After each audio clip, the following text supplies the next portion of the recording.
Magalit po si Mang Romeo. Ako ang boss nyo. Sa akin kayo makinig, hindi sa kanya. Sige na, umalis ka na.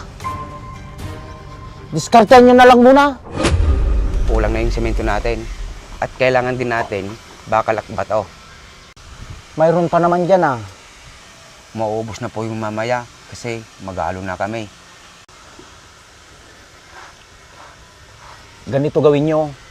Yung semento, tipirin nyo muna. Total, marami tayong buhangin dyan. Pwede ba yung boss? Pwede yun. Wala pa kasing binibigay sa akin si Mang Romeo. At yun din ang bilin niya na pagkasyahin ko daw yung budget. Paano yung mga bakal? Kunti na lang din, boss. Pagkasyahin nyo na lang yung bakal. Habang wala pang nabibili.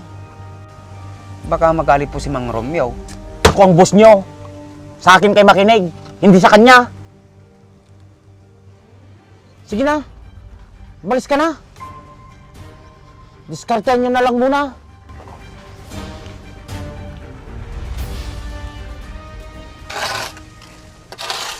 Pare, damihan daw natin yung buhangin sa paghalo.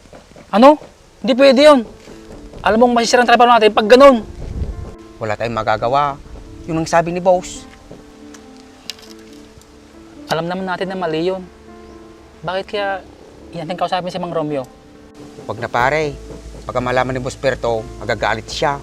Baka tanggalin ka niya. Sa bagay, tama ka. Baka magutom yung pamilya ko. Malit pa naman yung anak ko. Wala tayong magagawa pare. Mag-test na lang tayo. Ano pa nga ba?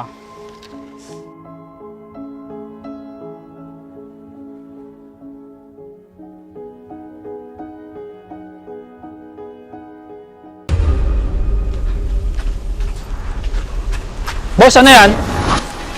Kayo munang bala dyan. Babalik ako kaagad.